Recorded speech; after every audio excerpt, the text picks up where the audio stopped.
when we consciously try to engage people in careful ways, or when we see ourselves as careful people, that might mean that in reality we fall into the risk of caring too much.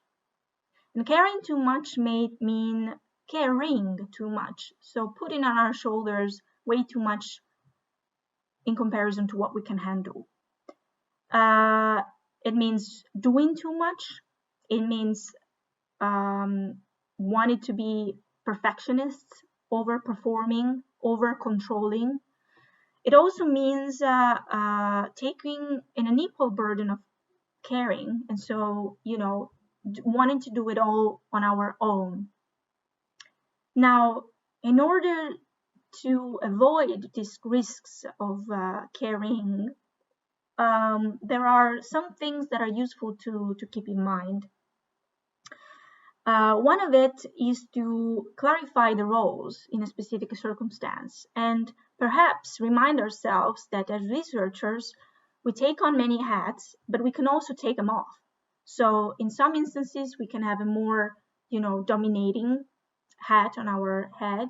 Some instances, we can step back and give others that role, hand over the stick, as some would say. Another important thing is to be mindful of the fact that we cannot keep all the hats at the same time. We might have to delegate something and get support from people who might be interested in helping us with the design of a workshop and the implementation of it, for instance. It might be master students, it might be other colleagues, it might be even be our supervisor in some instances. I've, for instance, asked help to all the three of these type of colleagues and people. Another important thing is to remember ourselves that people have an agency and we don't have to do it all. They can do it. And so it's very important to create the conditions for people to, be able to thrive and talk and collaborate and contribute without our constant supervision.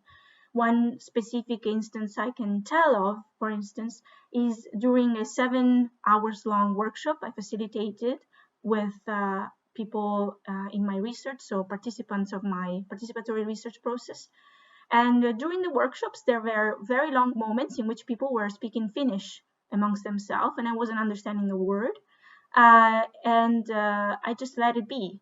So I just designed the workshop in a way so that people could contribute knowledge also on their own, and then I would get the key things, the bits and pieces in other ways, either through the post-it they had written in English on a big canvas, or through some bits and pieces that I got translated by one of the collaborators I had there with me. But I didn't have to be there at all times and be constantly overseeing the process. Finally, one important thing is to be flexible with the design, because that can definitely make the difference. I was sometimes over controlling the structure of a workshop as if it was my baby.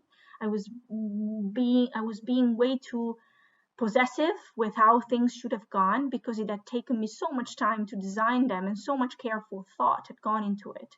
But it's extremely important to be flexible and to allow things to emerge and change and go in different ways as you expected them to go, so that facilitation doesn't become fascipulation, so it's not a form of manipulation.